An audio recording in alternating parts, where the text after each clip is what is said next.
Eu, Vivian Casanova e Letícia Pelisson, sócias do BMA Advogados e integrantes do Comitê BMA Mulher, gostaríamos de convidar a todos hoje para conversar um pouco, aproveitando o mês de março, no qual celebramos o Dia Internacional da Mulher, trazer uma pauta que nos parece bastante relevante e importante sobre a liderança feminina. E para isso a gente convida uma mulher que nos é tão inspiradora e tão admirável, a qual trabalha com o desenvolvimento profissional feminino e trata muito de questões relacionadas à liderança feminina. Queríamos conversar, então, hoje com Clarissa Medeiros e esperamos que todos aproveitem a nossa conversa. Vivian, uma satisfação estar aqui com vocês. Então, começando, Clarissa, a nossa pergunta, quais são os primeiros insights que você pode trazer para a gente sobre liderança feminina? Essa é uma ótima pergunta, Vivian, e eu tenho uma visão até idealista sobre o tema, porque quando eu olho para a liderança feminina, eu não olho só para o desenvolvimento da mulher como indivíduo, eu olho também para o aspecto social, o papel que isso tem no ambiente de negócios e na sociedade de uma forma mais ampla. Veja, a gente está atravessando um momento de mundo, de vida hoje, de uma grande transição global, de uma mudança de paradigma muito grande, tanto no contexto científico, quanto de negócios, quanto uma nova revolução tecnológica que já aconteceu durante o período pandêmico. E nós mulheres, nós somos 51% da população mundial. Então, com certeza, não vai ser possível a gente solucionar nossos problemas humanos sem incluir esses 51% plenamente dentro do seu potencial máximo de contribuição, dentro da família, dentro das empresas, nos governos, nas organizações sociais. A mulher, ela é uma potência imensa. Eu gosto muito da frase de alguns especialistas que dizem que nós somos 51% da população mundial e mãe dos outros 49%. Então, nós mulheres, a gente tem um impacto muito grande, e inclusive de humanização do espaço de trabalho. E uma visão, uma perspectiva muito diferente da masculina, que pode vir a agregar tremendamente. Então, é importante lembrar que liderança feminina não é um assunto para mulheres, mas é um assunto para todos nós, homens e mulheres conjuntamente. E pegando já esse gancho, olhando nesse aspecto, o que que a liderança feminina ela agrega, ela traz de benefício para a instituição, Clarissa? Letícia, eu acho que para a gente olhar para isso é importante, em primeiro lugar, fazer uma distinção entre gênero e psicologia masculina e feminina rapidamente, porque existe uma grande confusão. Veja, se a gente for pegar Jung, pai da psicologia analítica, Jung trouxe isso muito claro, que todas as pessoas, homens e mulheres, têm dentro da sua psique uma polaridade masculina e outra feminina. Então, homens têm as duas polaridades e mulheres também. O que ocorre é, na média, as mulheres ela têm a psicologia feminina como predominante e os homens têm a sua psicologia masculina como predominante. Então, se a gente olhar para o aspecto da psicologia feminina, nós mulheres, o que a gente tem como atributo essencial do feminino? A capacidade do olhar sistêmico, por isso que todo mundo faz piadinha de que as mulheres conseguem fazer 1000 coisas ao mesmo tempo. Isso, diferente do que se pensa, não é um viés de gênero. É fato, as mulheres elas são mais versáteis, multifacetadas, têm um olhar mais amplo para causa e consequência, que é esse olhar sistêmico. Tem um potencial maior para a empatia. Isso não quer dizer que todas as mulheres sejam incrivelmente empáticas, incrivelmente humanizadas no ambiente de trabalho, mas eu estou falando da essência da psicologia feminina. Então, esse potencial maior para a empatia, para o desenvolvimento de pessoas, para a gestão, para olhar para processo, organização de processo visando eficiência. Então, tudo que tem a ver com organizar os sistemas e fazer isso de uma forma que harmonize resultado com o cuidar do humano é um ponto muito forte do feminino. E essas competências são exatamente o que as organizações precisam atualmente. Então, as mulheres têm sim muita contribuição para trazer. Os homens também podem dar esse passo e trazer essa contribuição. Agora, trabalhando mais a sua própria psicologia feminina, agora é inegável que as mulheres têm um potencial de liderar esse aspecto, de trazer um equilíbrio entre resultado de negócios e humanização das relações nas empresas. Então, um pouco que você está dizendo, né, Clarice, a diversidade na liderança, homens e mulheres juntos, tem mais a agregar e gerar um resultado positivo para a instituição, né? Cada um com as suas características e que podem gerar efetivamente um resultado positivo para as instituições. É a importância da liderança feminina junto com a liderança masculina. E nesse ponto, quando a gente olha, a gente vê que muitas vezes as mulheres têm uma maior vulnerabilidade, uma maior dificuldade de desenvolver essa sua liderança. E o que você vê como obstáculos culturais, vieses inconscientes, autossabotadores que as mulheres enfrentam para atingir esse nível de liderança? Veja só, esse tema foi o enfoque de um encontro que eu conduzi recentemente junto à alta liderança de uma instituição financeira, aonde o desafio deles era justamente lidar com vieses, e tinha homens e mulheres no grupo. Para que a gente pudesse trazer essa conversa de uma forma mais construtiva possível e gerar compreensão para todos, eu achei importante dar um passinho atrás, a gente entender um pouco o que é a essência da cultura patriarcal. Então, veja, o patriarcado, como todo mundo sabe, é uma cultura centrada na figura de uma autoridade masculina, onde o princípio masculino é mais valorizado. Isso aconteceu na transição da humanidade para o início da agricultura, quando a população humana passou a se fixar em territórios determinados e a propriedade passou a ser transmitida de pai para filho. Então, no início, não existia uma distorção em termos de relações de poder. Isso foi uma novidade, uma mudança, por dizer, na forma de organização social que tinha a ver com respostas às condições da época. Agora, se a gente olhar num processo histórico, houve determinados momentos da história em que a mulher ela foi extremamente perseguida e desvalorizada. E a partir daí se instalou uma cultura de desvalorização da mulher. Então, antes da gente olhar para desafios que as mulheres enfrentam, como se houvesse algo faltando na mulher para a liderança, é importante a gente ter esse olhar para o contexto histórico e compreender que tanto homens quanto mulheres, todos nós estamos imersos numa cultura que é uma cultura de desvalorização da mulher.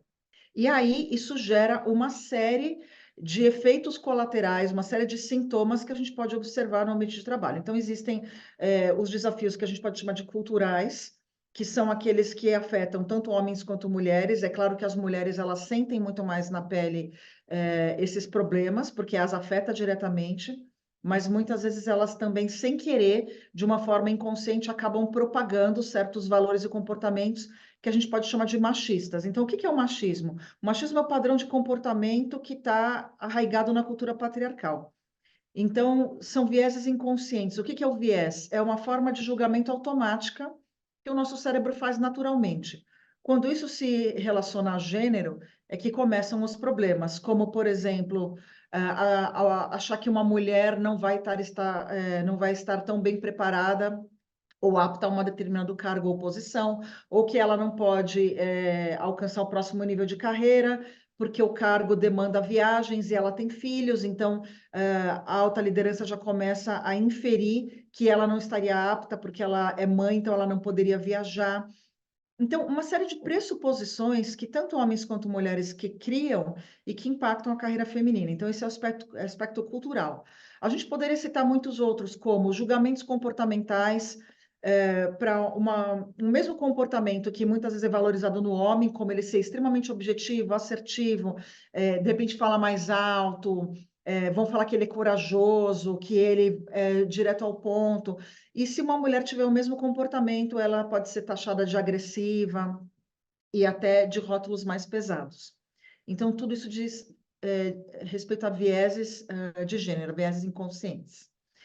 E como uma consequência dessa construção cultural, a gente tem uma sucessão de gerações de meninas que são educadas para o recato, para a obediência, para falar baixo, para não mostrar as suas opiniões, para não adotar atitudes ousadas, para não adotar atitudes corajosas, que é essa separação, essa segmentação a respeito do que é brinquedo e brincadeira e atividade de meninos e meninas. Então, essa segmentação de papéis e responsabilidades por gênero desde da infância, o que acontece? Quando a profissional chega na vida adulta, esse desenvolvimento para o mercado de trabalho, para assumir riscos, para negociar, para tomar a frente das situações, muitas vezes falta às mulheres, não porque elas não tenham essa capacidade, mas porque, voltando à questão da psicologia,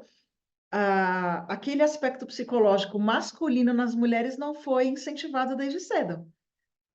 Percebe? Então, a mudança precisa acontecer dentro das empresas com programas específicos e precisa acontecer também na educação dentro das famílias para que a gente possa mudar esse contexto junto às novas gerações.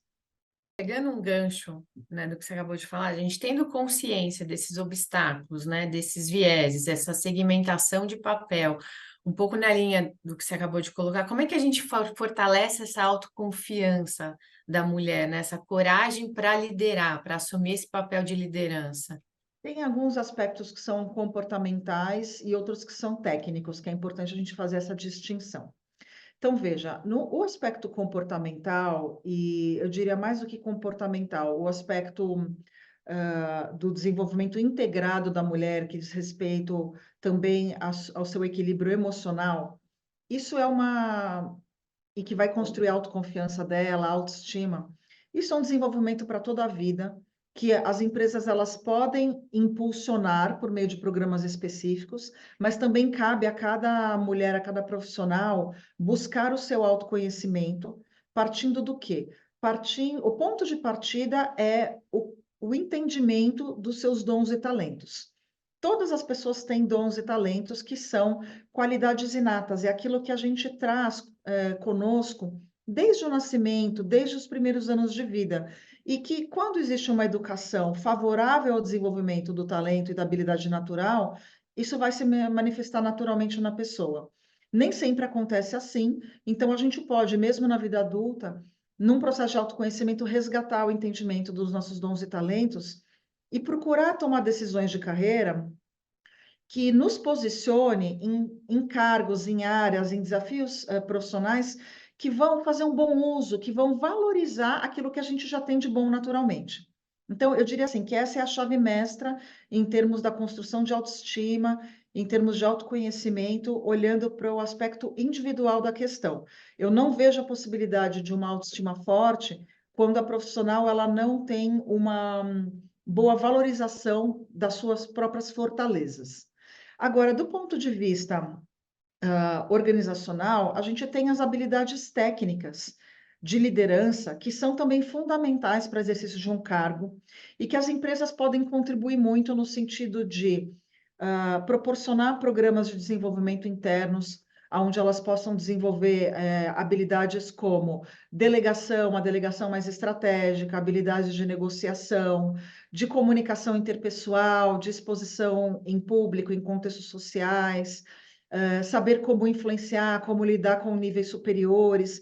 Então, tudo isso tem conexão com o comportamental, mas tem um tanto de técnica, que a gente chama de hard skills, que pode ser desenvolvido numa escola de negócios, por meio de programas de MBA, de especialização, que tem um convênio com a empresa, ou até mesmo dentro de academias de liderança, dentro do próprio escritório, dentro da própria organização, como uma ação afirmativa. Então, eu diria que é um desenvolvimento a quatro mãos. Tem um aspecto que depende do protagonismo individual, da profissional, e tem um aspecto que, sim, as empresas podem e devem impulsionar para que elas possam preparar uma linha sucessória de mulheres preparadas para avançar a posições de liderança continuamente.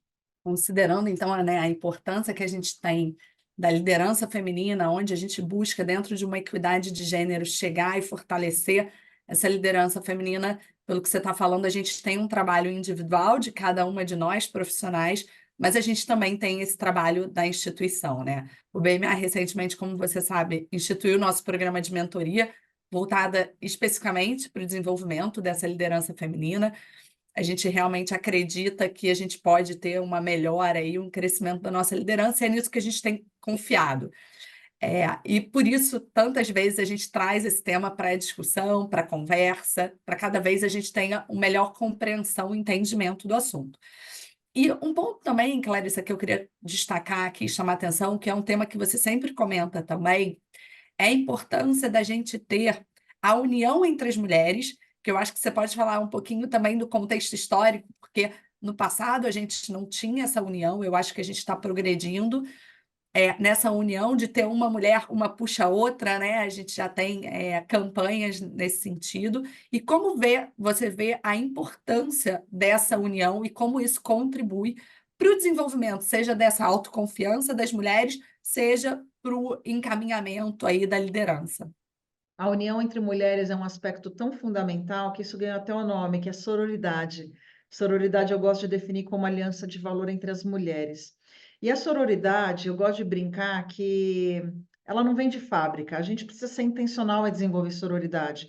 Da mesma forma que o BMA foi intencional em desenvolver a mentoria, que é uma ação afirmativa super importante, porque diz respeito justamente a fortalecer e acelerar a senioridade de profissionais para processos de sucessão, para cargos de liderança, para gestão de pessoas. Então, em relação à questão da sororidade, existe um certo mito cultural de que as mulheres seriam agressivas, pouco confiáveis, competitivas. E isso não é verdade. A gente precisa parar de acreditar nisso, desconfiar disso, negar isso, porque é o tipo de crença limitante que não ajuda em nada a nós mulheres e também não é construtiva para a organização. Mas aí você pode dizer, mas a gente pode observar no ambiente de trabalho que de fato tem mulheres que se comportam de uma forma meio trator e atropelam as outras e não ajudam as outras. Então, vamos compreender isso. Voltando à questão da psicologia masculina e feminina, quando uma mulher ela está num padrão de comportamento e de mentalidade extremamente competitivo, agressivo, aonde ela não consegue apoiar outras mulheres, onde ela não consegue ouvir ninguém, aonde ela é completamente individualista, ela está operando num padrão, primeiro, sombrio, não é um padrão saudável, ela está lidando com a sombra da masculinidade. E hoje muitos homens também estão operando nesse padrão da sombra da psicologia masculina. É por isso que a nossa sociedade como um todo, ela é hoje tão violenta e tão competitiva e tão inconsequente nos relacionamentos. Agora, não é essa a natureza saudável nem de homens nem de mulheres. E eu vejo assim que essa competição entre mulheres se instalou muito no início da entrada das mulheres no mercado de trabalho, onde existia pouquíssimo espaço para mulheres na liderança, e isso acabou ocasionando, né, uma competição entre mulheres para definir quem ia ser ali a abelha rainha, quem ia ser aquela única que ocupar o único lugar de liderança disponível. De lá para cá, a gente avançou muito nesse paradigma. Hoje existe muita oferta de oportunidade para mulheres no mercado de trabalho, uma valorização bem maior das mulheres em posições de liderança em todos os níveis, desde o primeiro nível de coordenação, supervisão, até cargos de conselho. Então, a gente precisa despertar para o imenso valor que é a aliança entre mulheres, de entender que isso torna a nossa vida mais prazerosa, mais alegre, mais produtiva, estabelecer parcerias dentro da empresa, dentro do escritório, parcerias funcionais, parcerias técnicas, de colaboração técnica, além, é claro, de parcerias de negócios e novas amizades, com certeza é o caminho para que a gente possa crescer a nossa carreira e de uma forma mais leve, de uma forma mais harmônica, que é própria da essência saudável do feminino. A essência saudável do feminino é a harmonia, é a beleza, é o cuidado, é o olhar sistêmico, é o acolhimento. E a sororidade, quando a gente pratica isso de uma forma intencional, é um jeito prático e gostoso de resgatar a essência do feminino. Eu estou falando bastante sobre isso esse mês, Internacional da Mulher, inclusive promovendo encontros para executivas sobre essa temática, que é uma temática maravilhosa e que é realmente o caminho para que a gente possa se conectar e avançar mais e avançar melhor também. Clarissa, pensando aqui, né, nesse espaço favorável para as mulheres no mercado de trabalho, né, e olhando para a empresa, pensando, né, nas ações afirmativas por parte da instituição, Queria retomar com você aqui, como a Vivian adiantou, o papel dos programas de mentoria, né? Como a gente teve, nós estamos já fechando o nosso segundo ciclo de mentoria feminina, contamos com a sua ajuda, né? Com a sua parceria aqui. Eu queria ouvir de você um pouquinho, qual que é a importância desses programas de mentoria voltadas para a mulher? A mentoria voltada para as mulheres, acho que a gente chama de uma ação intencional, uma ação afirmativa, ela tem como propósito acelerar a senioridade das mulheres para posições de liderança. Então, a gente sabe que o programa não é uma promessa de promoção, mas ele vai despertar naquela profissional a prontidão necessária para que no momento em que uma oportunidade se colocar, que uma nova porta se abrir, ela realmente não apenas se sinta pronta, mas esteja de fato pronta. E quando a gente fala pronta, vamos lembrar que tem um aspecto comportamental e o aspecto técnico. Então, aqui a gente está falando um pouco mais das competências humanas, que muitos autores chamam de soft skills. Eu prefiro falar de competências humanas porque eu entendo que essas competências elas não são tão soft assim. Não é tão fácil desenvolver a capacidade de comunicar bem, de influenciar, de ter autoconfiança, de ser resiliente sob pressão, de ter equilíbrio emocional. Então, de conseguir lidar com as próprias inseguranças para avançar, de ser intencional.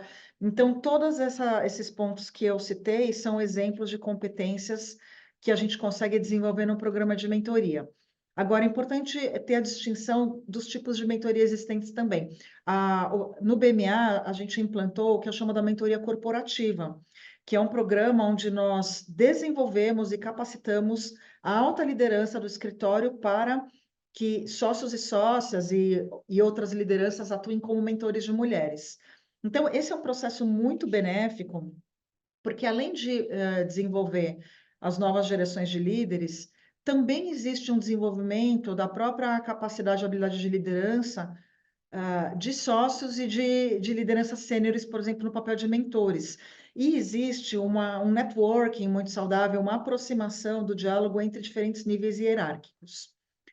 E é claro que nesse processo existe também o desenvolvimento de competências técnicas para as mentoradas, porque os mentores e mentoras, como profissionais mais sêniores, eles também vão apontar o caminho das pedras em relação a habilidades mais técnicas, como delegação, como gestão de conflito, como negociação, por exemplo. Além de inserir a profissional mais rapidamente na cultura do escritório e no contexto de negócio do escritório da empresa. Agora, existe também outro tipo de mentoria, onde um mentor ou mentora de mercado desenvolve o grupo de profissionais. Eu também trabalho com essa modalidade, é um outro tipo de programa, onde a gente faz a mentoria em grupo, e aí está mais voltado a desenvolvimento de competências e habilidades, e tem uma natureza diferente, porque aí não envolve a formação de mentores. Eu acho que a mentoria corporativa ela é muito sistêmica e todos têm a ganhar, não só as mentoradas, mas também os sócios, a alta liderança e a cultura organizacional. Te ouvindo, né, Clarissa, a gente pensa que a gente ainda tem um caminho aí para construir, e nesse caminho de construção, a gente vê as mulheres com mais oportunidades, com menos competição entre elas, uma ajudando mais a outra, com mais oportunidades de chegar efetivamente na liderança, em cargos de liderança. O projeto de mentoria, sim, é uma das alternativas que a gente tem para ajudar essas mulheres, mas você vê ainda para as instituições uma necessidade de desenvolvimento de outras ações afirmativas que possam contribuir para que essas mulheres cheguem até mais rápido a esses cargos de liderança. E o que que você vê, em termos práticos, que as mulheres podem também fazer para chegar nessas posições de liderança? Organizações de grande porte, hoje, as empresas de classe mundial, elas têm atuado de uma forma mais sistêmica por meio de uma política de treinamento e desenvolvimento em todos os níveis de carreira. Então, por exemplo, eu atendo a grandes corporações que têm programas de treinamento e desenvolvimento para cada nível. Então, desde pré-pipeline, que são aquelas mulheres que ainda não são líderes, como analistas, especialistas, passando pelo primeiro nível de liderança, que é coordenação e supervisão, pelo segundo nível, que é o corpo gerencial, muitas vezes segmentando programas entre primeira gerência e gerência executiva, que a alta gerência seria compatível aproximadamente ao nível da advogada sênior, e programas específicos para diretoria, superintendência, vice-presidência. Então, a gente entende que cada nível de liderança tem desafios e necessidades específicas de desenvolvimento. Uma política adequada de desenvolvimento de pessoas, e aí com um olhar em ação afirmativa para mulheres, deve contemplar estratégias e conteúdos para cada nível de carreira especificamente, com um olhar não apenas de recrutamento e seleção de mulheres, mas de retenção e de aceleração de resultado e de aceleração da prontidão para o próximo nível, que é essa essência da preparação para o processo sucessório. Então, esse tem sido o meu foco em grandes empresas. Eu trabalho com as academias de liderança, tenho uma plataforma de desenvolvimento feminino autoral que se chama Women Flow, com uma metodologia aí super testada e aprovada.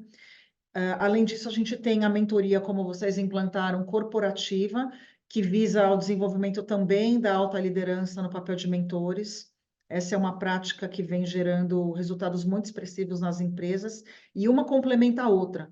Enquanto as academias de liderança a gente consegue pegar um público mais amplo, nas mentorias geralmente são as key persons, aquelas pessoas de destaque realmente, que estão ali no topo da linha sucessória, que vão receber a mentoria justamente para ter o seu processo de promoção super acelerado. Em relação ao que as mulheres podem fazer, eu diria assim, o autoconhecimento e o autodesenvolvimento é algo que é indelegável. Por mais que as empresas façam, e é muito importante que tenham ações afirmativas, também é importante que a profissional esteja comprometida com o seu autodesenvolvimento, com uma visão de autorresponsabilidade, que cada uma compreenda que é preciso ter vontade de crescer, é preciso ter proatividade, protagonismo. O que é protagonismo? É você tomar a vida pelas próprias mãos, é você se tornar dona das suas escolhas, é tomar a rédea da vida, é dar a direção que você quer, é saber o que quer. Se não sabe, a primeira providência é buscar descobrir o que quer e comunicar isso para níveis superiores. Porque geralmente as profissionais que são promovidas primeiro são justamente aquelas que declararam para pessoas de confiança dentro da empresa que querem um cargo superior, e não aquelas que se mantêm muito discretas, num anonimato, muitas vezes, esperando que os outros as notem espontaneamente, as retribuam espontaneamente, recompensem espontaneamente. A gente precisa ser intencional, valorizar nossas fortalezas e trabalhar nossos pontos cegos, trabalhar nossos pontos de desenvolvimento, entendendo que a autoestima é o cerne do processo de autodesenvolvimento de qualquer pessoa e das mulheres em particular, e é um processo para a vida toda. E a parte boa é que quando a gente se engaja nesse processo, a gente não quer mais parar. Porque quanto mais autoestima fortalecida a gente tem, mais autoconfiante a gente se torna, mais fácil é a nossa vida, mais a gente flui com leveza, melhores são os relacionamentos, melhor é o resultado do trabalho e resultado financeiro também. E a gente sabe que um bom resultado financeiro traz liberdade. Então, eu vejo assim que a empresa tem a sua responsabilidade e a mulher individualmente também tem a sua autorresponsabilidade. Então, quando existe esse casamento de intenções, é que a gente vê carreiras de grande sucesso nas empresas. Pegando o gancho do casamento de intenções, Clarissa, quando a gente olha o indivíduo, né, a mulher, na sua vida pessoal versus a vida profissional, em determinado momento da carreira a gente observa que a mulher pode sair do mercado de trabalho e isso acaba ocorrendo caso com a maternidade, né? Pensando aqui na ótica, né, da empresa, que ferramentas, o que você pensa? Como é que a gente pode construir mecanismos de retenção da mulher, né? Nessa fase da maternidade para que ela não saia do mercado de trabalho? De fato, Letícia, o atrito que a gente chama, o atrito é a evasão, né, de mulheres pós-licença maternidade, alcança índices alarmantes e é o principal motivo hoje para a evasão das mulheres do mercado de trabalho. É importante a gente entender que as mulheres não deixam as empresas depois da licença porque elas querem. Existe todo um contexto cultural relativo à ambiência do espaço de trabalho, que vou usar uma palavra um pouco dura, mas é a real, é um ambiente hostil às mulheres e especialmente às mães. Por quê? Nesse processo histórico do patriarcado que a gente conversou, as mulheres só ganharam mais responsabilidades. Então, historicamente, éramos mães. Hoje a gente pode ser mãe e tem uma série de outros pratinhos para equilibrar, uma série de outras responsabilidades que geram uma imensa sobrecarga. E essa sobrecarga, ela alcança índices alarmantes que é tão pesado para a mulher que pode afetar muitas até a saúde mental. Além disso, então, muitas mulheres ficam completamente exaustas e esgotadas, porque existe essa sobrecarga, essa divisão de responsabilidades muito pouco equilibrada e até injusta, tanto dentro da família quanto dentro do escritório. E em relação ao aspecto cultural, um ambiente de trabalho que geralmente não acolhe a mulher no retorno da licença maternidade. Existe até preconceitos no sentido de que a maternidade é vista como uma barreira, a executiva começa a ser tratada como uma espécie de executiva café com leite quando ela engravida. Muitos executivos começam a tratar a mulher, a gestante, como se ela estivesse fora do jogo. E aí isso só se intensifica no retorno. Quando, na verdade, essa é uma questão de crença limitante também que precisa ser ressignificada, porque quando a mulher ela tem um filho, ela tem um motivo fortíssimo a mais para buscar o seu desempenho, o seu desenvolvimento, porque ela passa a ser uma provedora também. Essa ideia que a mulher vai ficar em casa esperando que apenas o homem da relação, ou uma outra mulher, no caso de um relacionamento homoafetivo, a gente precisa também lembrar que essa é uma possibilidade cada vez mais frequente hoje.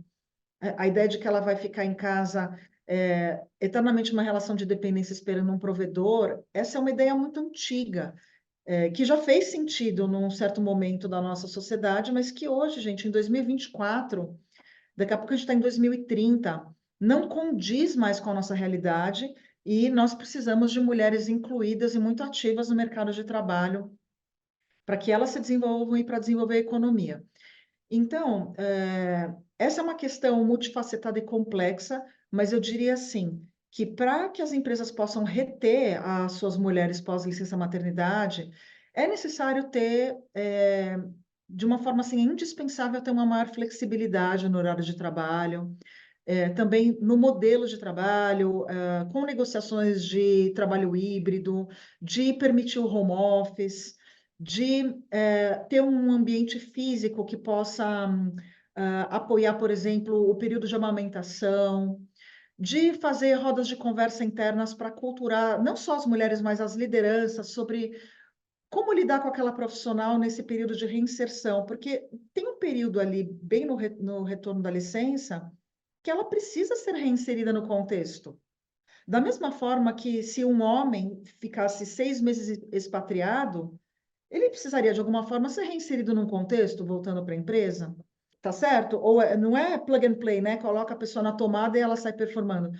Mas existe muito preconceito em torno disso, como se o lugar de gestantes, o lugar de mães não fosse um escritório. Então, isso é o machismo estrutural da nossa sociedade.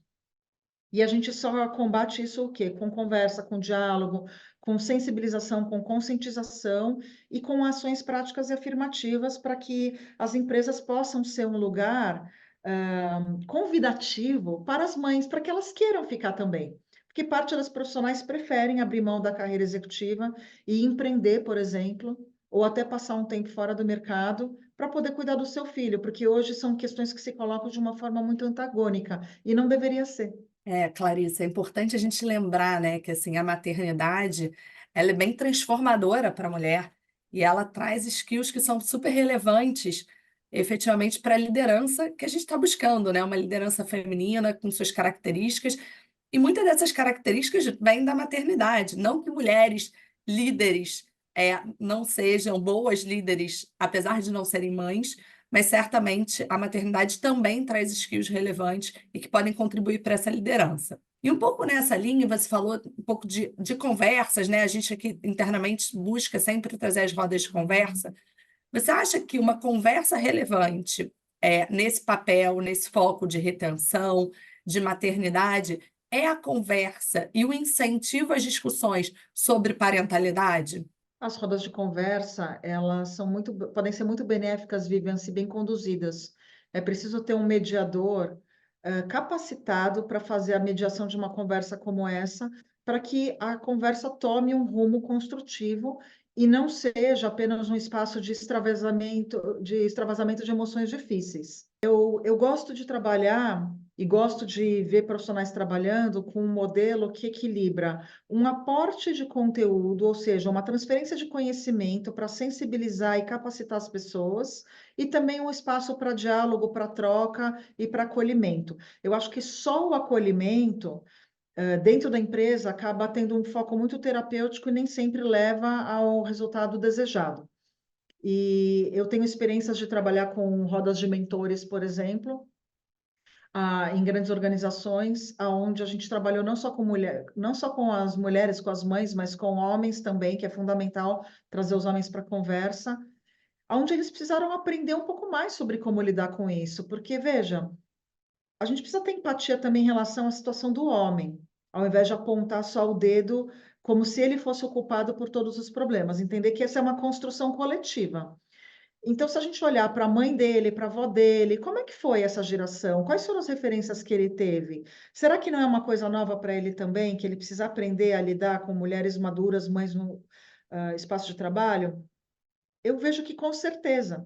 Da mesma forma que as mulheres precisam se permitir serem mães e profissionais de sucesso, porque muitas mulheres, elas mesmas acreditam que é impossível ser uma boa mãe sendo profissional, ou que é impossível ser uma boa profissional, se ela também for uma boa mãe.